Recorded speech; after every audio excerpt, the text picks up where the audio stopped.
Hello everyone, welcome to our channel sharp pen maths. इस video में हम लोग देखेंगे गेट 2024 का ये कॉम्प्लेक्स एनालिसिस का क्वेश्चन।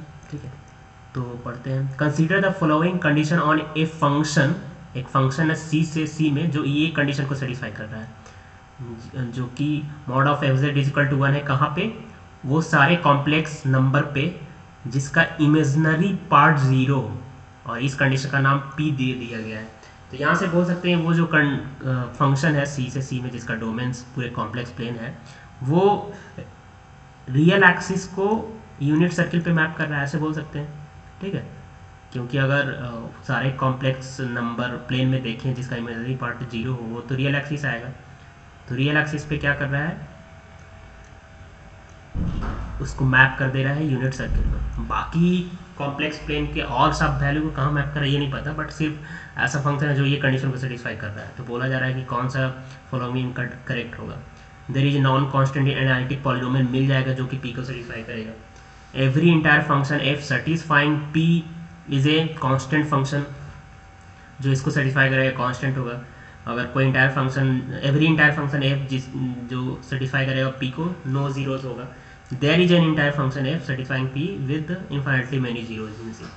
सो फर्स्ट ऑप्शन पे आते हैं। मान लिया बोला जा रहा है कि एक ऐसा नॉन कांस्टेंट एनालिटिक पॉलिनोमियल मिल जाएगा तो पी को सेटिस्फाई करेगा। तो हम कंसीडर करके चलते हैं नॉन कांस्टेंट एनालिटिक पॉलिनोमियल। देखते हैं कि अगर वो पी को सेटिस्फाई कर रहा है तो क्या दिक्कत हो रहा है।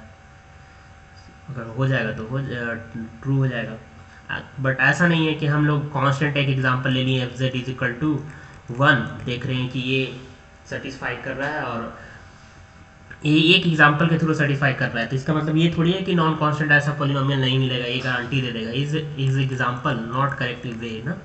सो अब ऐसे एग्जाम में करते तो गलत हो जाएगा। सो देयर एग्जिस्ट का मतलब समझ में आना चाहिए अच्छे से। So by this example you can't discard. तो you have to take some non-constant analytic polynomial as a0 plus a1z plus a2z square plus dot anzn. So ये non-constant analytic polynomial का coefficient can be real or can be complex, so we take as a complex. ठीक है, a0 को ये लेते हैं, बाकी a1 में भी कॉम्प्लेक्स, a1 भी कॉम्प्लेक्स नंबर है तो रियल पार्ट है, इमेजिनरी पार्ट है, a2 भी है। सो हम इसको इतना ही लेते हैं। क्यों लेते हैं ये पता चलेगा, क्योंकि जब हम इक्विवेट करेंगे ना इसको, कहाँ पे, यहाँ पे ना, y equal to 0 imaginary part of 0 यानी fx, तो mod of a0 a1x plus a2x square dot dot dot N X to the power n is equal to 1 given है। अगर पॉलिनोमियल p को सेटिस्फाई कर रहा है तो इज इक्वल टू 1 होगा। कहाँ पे? रियल एक्सिस पे, यानी y 0 ले लिए, z में xy होता है, तो ये हो गया। तो यहाँ से इसकी वैल्यू क्या आएगी अगर हम निकालें तो ऐसे होगा ना, रियल पार्ट का होल स्क्वायर और ए कॉम्प्लेक्स नंबर है मान लिया कोई, तो इसका मैग्नीट्यूड कैसे निकालते हैं? रियल पार्ट का होल स्क्वायर और कॉम्प्लेक्स। तो रियल पार्ट क्या आएगा?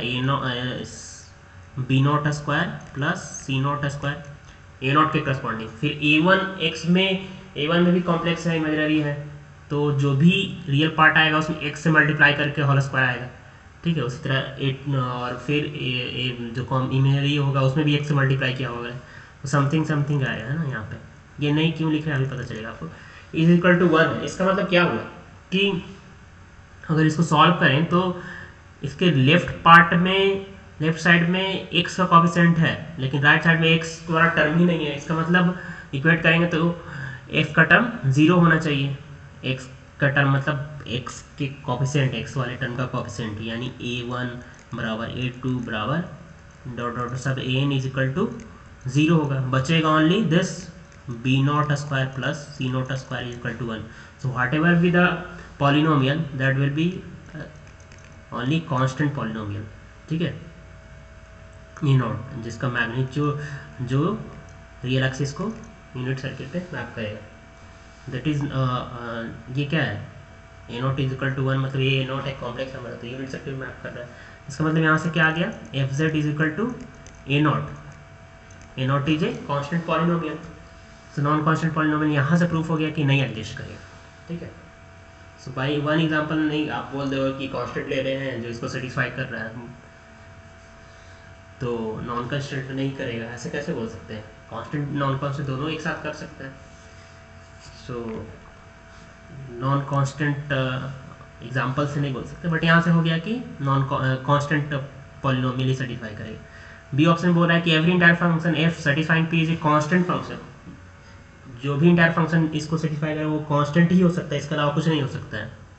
तो अगर F Z is equal to, हम एक्सपोनेंशियल पे ध्यान दें जहाँ पे मॉडुलस 1 आने का चांस होता है, ऐसे बहुत सारे एग्जांपल यूज किया होगा आपने गेट के क्वेश्चन को सॉल्व करने में। तो ये मॉड ऑफ दिस क्या होगा, इज इक्वल टू 1 डायरेक्टली दूँ मैं, y इज इक्वल टू 0 पे, for all z belongs to r पे डायरेक्ट होगा ना। आई एक्स ले लो वो, तो ये इसको और सिंपलीफाई करें तो I X comma E to the minus Y, ये क्या आएगा E to the I X is equal to 1, Y तो 0 है, ठीक है। अब सी ऑप्शन डी ऑप्शन में बोला जा रहा है कि एवरी इंटायर फंक्शन जो ए पी को सेटिस्फाई करेगा हैज नो जीरोज इन सी। तो अगर ये सब क्वेश्चन की बात करें, तो ये सारे एग्जांपल की बात करें सॉरी, तो ये जीरोज तो नहीं है, बट ये सब एग्जांपल को वेरीफाई नहीं कर रहा है ना, बट जनरल देखना पड़ेगा कि अगर जो फंक्शन इसको सेटिस्फाई करेगा उसका जीरोज होंगे कि नहीं होंगे। सो मान लेते हैं कि, ठीक है, हम लोग मान लेते हैं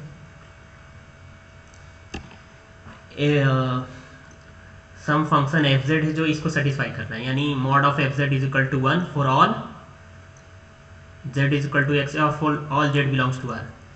इट मीन्स, ठीक है, जहाँ पे एफ जेड क्या है, इंटायर फंक्शन है जो कि इसको सेटिस्फाई कर रहा है। तो एफ जेड अगर इंटायर फंक्शन होगा तो एफ जेड बार बार भी इंटायर फंक्शन होगा। ये आप चेक कर सकते हो, जब एफ इंटायर फंक्शन है तो इसका टेलर सीरीज रिप्रेजेंटेशन होगा ना एन जेड एन, ठीक है, N is equal to infinity. तो इसकी रेडियस ऑफ इन्फिनिटी क्या होगी, रेडियस ऑफ कन्वर्जेंस इन्फिनिटी होगी।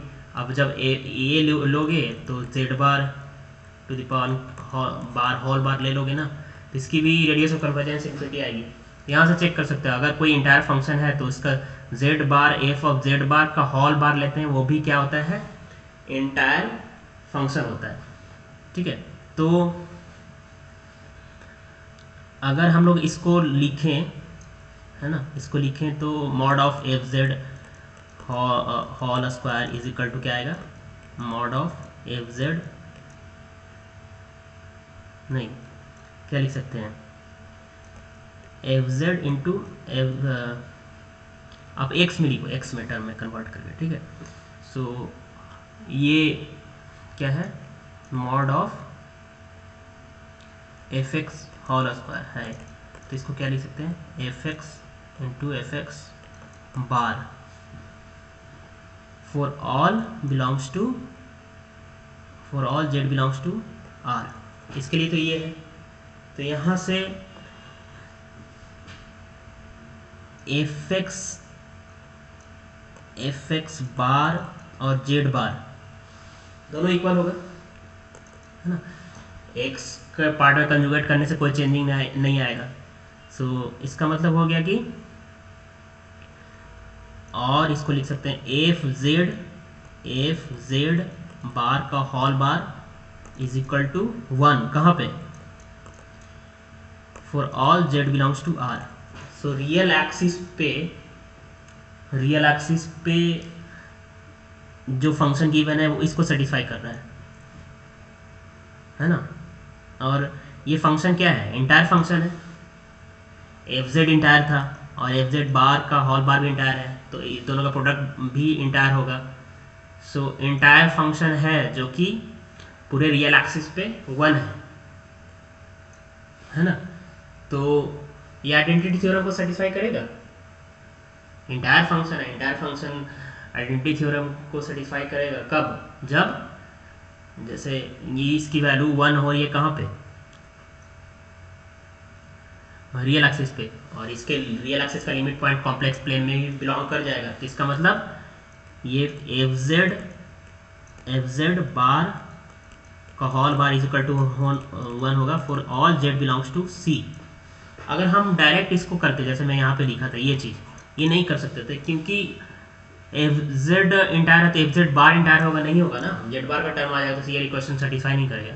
इसके लिए हमको एफ जेड बार का होल बार लेना पड़ा, जो कि एफ एक्स के करस्पॉन्डिंग लेने से कोई प्रॉब्लम ही नहीं होगा।